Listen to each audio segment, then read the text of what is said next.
بسم اللہ الرحمن الرحیم، السلام علیکم۔ میں ہوں آپ کا میزبان ساجد مدل۔ آج 4 جون ہے سال 2021۔ حامد میر نے ایک بڑے عام جرم کا اعتراف کر کے ایک نیا پنڈورا باکس کھول دیا ہے۔ ثانیہ ماڈل ٹاؤن کے مرکزی ملزم مشتاق سخیرہ کو شٹ اپ کال دی گئی ہے۔ کپتان نے اپوزیشن کو آج ایک مرتبہ پھر نئے جذبے کے ساتھ للکارا ہے۔ آج پرائم منسٹر عمران خان نے لودھرا تا ملتان شاہراہ کی اپ گریڈیشن اور بحالی منصوبے کے سنگ بنیاد سے خطاب کیا ہے، اور انہوں نے بتایا کہ پچھلی حکومت کے مقابلے میں ہماری حکومت نے 3 گنا زیادہ سڑکیں بنائی ہیں۔ ہماری حکومت کے پہلے ہی ہفتے میں کہا جانے لگا کدھر ہے نیا پاکستان، اور حکومت ناکام ہوگی۔ ہم نے 2.5 سال بہت صبر سے گزارے۔ میڈیا میں بہت تنقید ہوئی، اپوزیشن نے بھی NRO نہ ملنے پر تنقید کی کہ ملک تباہ ہو گیا۔ میرے اپنے لوگوں کو مشکل وقت سے گزرنا پڑا۔ کل بھی اپوزیشن نے مل کر ڈرامہ کیا ہے کہ ملک بربادی کی طرف چلا گیا ہے۔ انہوں نے کہا کہ میڈیا نے بھی عوام کے تاثر دیا کہ یک دم بٹن آن کر کے نیا پاکستان بن جاتا ہے۔ اس میں ہمارے لیے سبق ہے۔ معاشرے میں تبدیلی جدوجہد سے آتی ہے، کوئی بھی معاشرہ جدوجہد کے بغیر نہیں بدلتا۔ اس نظام میں پنجے گاڑے ہوئے ہیں اور فائدہ اٹھانے والے لوگ اسٹیٹس کو بدلنے کے خلاف مداحمت کرتے ہیں۔ مافیا کے خلاف PTI کی حکومت مسلسل جنگ لڑ رہی ہے۔ وزیر اعظم نے کہا کہ مافیا یا کرپٹ نظام سے آزادی جدوجہد کا نام ہے۔ کبھی ایسا نہیں ہوتا کہ آپ ایک دم آزاد ہو جائیں۔ ملک میں اس وقت 1947 کے بعد نظام بدلنے اور مافیا سے آزادی کی بہت بڑی جدوجہد چل رہی ہے، اور انہوں نے کہا کہ مرتے دم تک یہ جدوجہد میں جاری رکھوں گا، اور انشاءاللہ مافیا کے خلاف قانون کی حکمرانی اور آئندہ نسلوں کو پاکستان کا ایک بہتر مستقبل ملے گا۔ پاکستان معاشی طور پر ترقی کی جانب اپنا سفر شروع کر چکا ہے، اور یہ پاکستان کے لوگوں کے روشن مستقبل کی ایک بہت بڑی نوید ہے۔ اور ساتھ ہی انہوں نے کہا کہ اپوزیشن کا شور شرابہ چونکہ NRO کے لیے ہے، تو میں کسی بھی صورت NRO بھی نہیں لینے دوں گا، اور آپ دیکھیں گے کہ وقت کے ساتھ ساتھ یہ مزید چیخیں گے، روئیں گے، لیکن پاکستانی قوم جو ہے ان کا مستقبل مزید بہتر ہوگا۔ بہت مشکلات آپ نے دیکھ لی، اب خوشخبریاں آپ کو سنانے کا وقت ہے۔ یقیناً اب جو نیا بجٹ آ رہا ہے، اس بجٹ کے حوالے سے یہ عام اطلاعات آ رہی ہیں کہ اس کے اندر جو سرکاری ملازمین ہیں ان کی تنخواہوں کے اندر بھی اضافہ ہوگا۔ اس کے علاوہ نیا ٹیکس کوئی نہیں لگایا جائے گا، مزید نیکسٹ جو ٹیکس نیٹ ہے اس کے اندر اضافہ کیا جائے گا، اور جو ترقیاتی کام ہے ڈیولپمنٹ فنڈز کی مد کے اندر اربوں روپے نہیں بلکہ خربوں، کئی 100 خرب روپے وہ رکھے جا رہے ہیں تاکہ زیادہ سے زیادہ ڈیولپمنٹ کے کام ہوں، اور لوگوں کے جو پچھلے 3 سال کے اندر شکوے شکایات رہی ہیں ان کا مداوع کیا جا سکے۔ ایک اور بڑی عام خبر ہے، اور وہ لاہور ہائی کورٹ سے اس کا تعلق ہے۔ ثانیہ ماڈل ٹاؤن کے مرکزی ملزم مشتاق سخیرہ جو سابق IG پنجاب ہے، اور یہ اس وقت IG پنجاب ان کو بلایا گیا، باقاعدہ انہوں نے چارج نہیں دیا تھا جب ثانیہ ماڈل ٹاؤن کی باقاعدہ شریف خاندان نے پلاننگ کی تھی۔ رانا ثناء اللہ اور چند ان کے گماشتے ان کے ساتھ پلاننگ کے اندر باقاعدہ شریک تھے، اور چارج لینے کے دوران کا جو وقت ہے، چونکہ اس سے قبل جو IG پنجاب تھے انہوں نے اس طرح کا ثانیہ بپا کرنے سے انکار کر دیا تھا، تو اپنے وفادار ساتھی جو مشتاق سخیرہ ہیں ان کو بلوچستان سے ٹرانسفر کر کے شریف خاندان 2014 کے اندر جون کے مہینے کے اندر 16-17 جون کو وہ لاہور لائے تھے تاکہ IG پنجاب لگایا جائے، اور ابھی انہوں نے چارج نہیں لیا تھا، اور یہ واقعہ پورا کیا گیا۔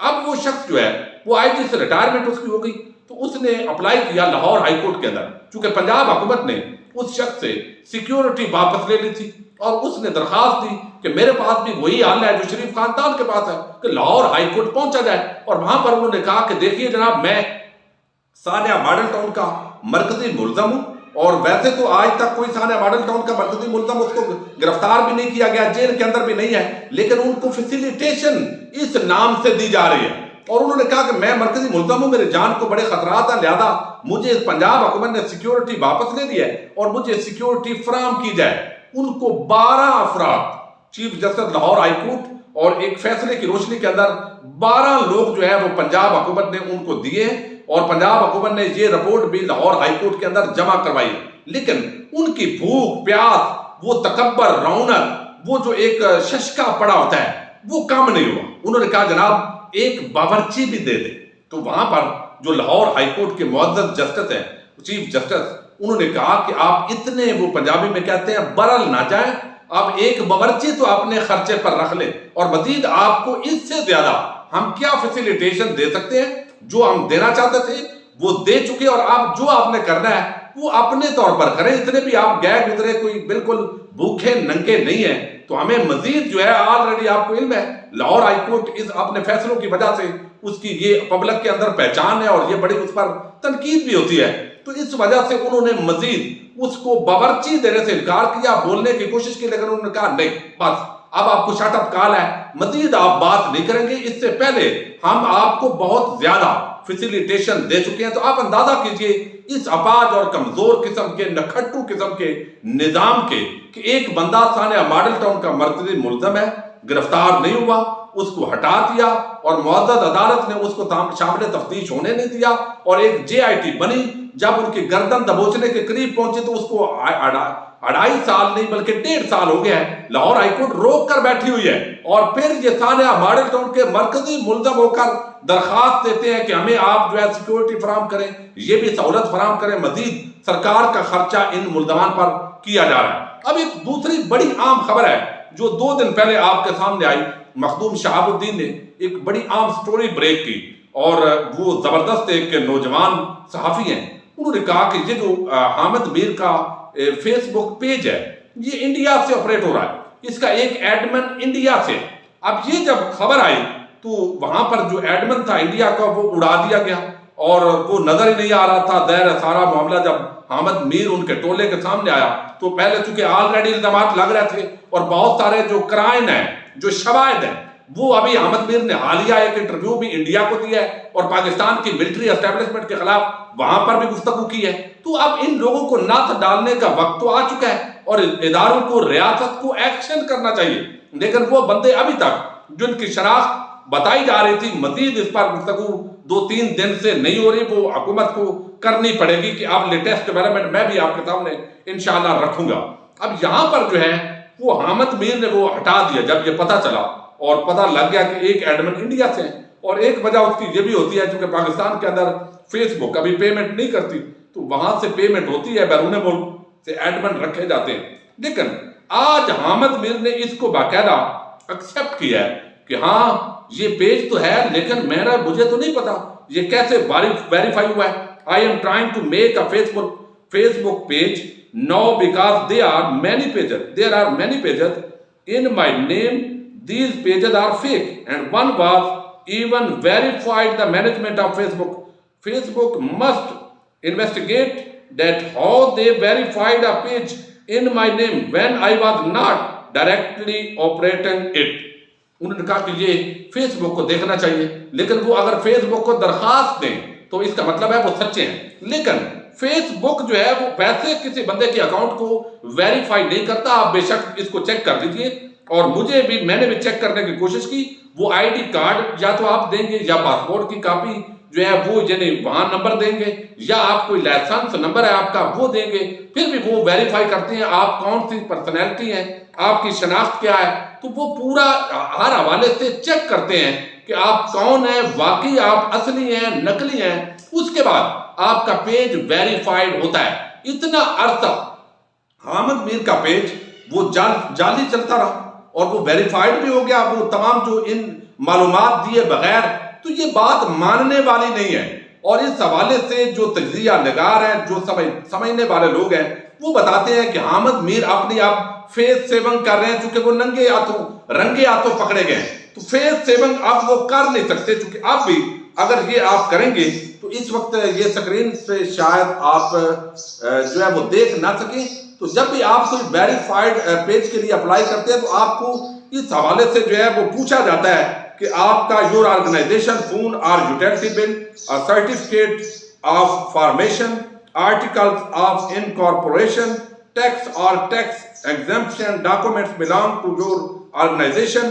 یہ چیزیں آپ سے پوچھی جاتی ہیں اور ساتھ ہی آپ کا جو آئی ڈی کارڈ ہے یا پاسپورٹ یا driving licence, date of birth, ہر چیز یہاں سے ویریفائی کرنے کے لیے فیس بک پوچھتا ہے. تو اب یہ جو آگے جواب دیا یعنی حامد میر نے, اس نے ایک نیا پینڈورا باکس کھول دیا.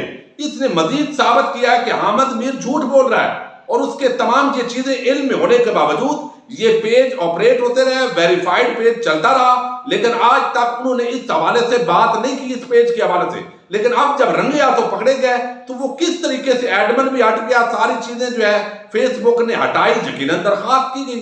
تو یہ چیزیں جو ہیں وہ ثابت کرتی ہیں، پہلے جو شواہد ہیں وہ تو آلریڈی جو سرکمسٹانشل ایویڈنس جس کو لا کی زبان میں بولتے ہیں وہ تو ایسے پروو ہوتی ہیں کہ یہ لوگ انڈیا کی بڑی تعریف کرتے ہیں، لیکن دوسری طرف جب پاکستانی فورسز کا معاملہ آتا ہے، ISI کا معاملہ آتا ہے، تو یہاں پر اپنے آپ کو بڑے جمہوریت پسند بتاتے ہیں. اور میں حیران ہوں، پاکستان بار کونسل اور خاص طور پر سپریم کورٹ بار ایسوسی ایشن وہ ایک پریس ریلیز جاری کرتے ہیں، اور اس کے جو پریزیڈنٹ ہیں عبداللطیف آفریدی پریزیڈنٹ، وہ کہتے ہیں کہ جناب احمد میر اور جو یہ آسما شرازی ہے یہ بڑے زبردست ہیں، محب وطن ہیں، یہ بڑے ذمہ دار قسم کے صحافی ہیں، لیکن ان کے خلاف جو منظور بنڈر ایڈوکیٹ نے ایک درخواست دیا ہے کہ یہ غدار لوگ ہیں، انہوں نے ہمارے جرنیلوں کی تضحیک کی ہے، تو یہ غلط کیا ہے، یہ ایسا نہیں کرنا چاہیے تھا. اور آگے انہوں نے جو آرڈیننس ہے فریڈم آف جو ایکسپریشن کے حوالے سے، جو میڈیا کے حوالے سے ریگولیٹ کرنے کا ایک آرڈیننس جاری کیا جا رہا ہے، اس پر بھی انہوں نے پہلے ہی دیکھے بغیر اس کی مذمت کر دی ہے. اور چونکہ پورا یہ طبقہ ملا ہوا ہے، یہ صحافتی تنظیمیں، یہ وکلاء تنظیمیں، لاہور بار ان سے ایگزیمپشن ہے، انہوں نے کہا ہے کہ ہم میرٹ پر جائیں گے کسی بھی طرف، اور یہ ایسے نہیں ہوگا کہ سیاست کے لیے استعمال ہو. اور دوسری طرف آپ دیکھ لیں خونی لبرل ٹولا اور سیاسی جماعتیں نون لیگ اور مریم نواز، یہ سارے ایک پیج پر ہیں ان ملک کے اداروں کے خلاف، اور پاکستانی عوام دوسری طرف ہے. اب یہ سارے جو چہرے ہیں، یہ سارے آرگنائزیشنز کے مقاصد یہ پہچانے جا چکے ہیں، اور اب وقت آ گیا ہے کہ یہ سارے مزید ایکسپوز ہوں گے. اور احمد میر نے جو جواب دیا ہے اس کے اندر اس نے اپنا یقیناً مبینہ جو اعتراف جرم ہے وہ کر لیا، اور اب اس پر ایک نئی بحث کا آغاز ہوگا. اپنے میزبان ساجد گدر کو نیکسٹ ویڈیو تک کے لیے اجازت دیجیے. اللہ حافظ.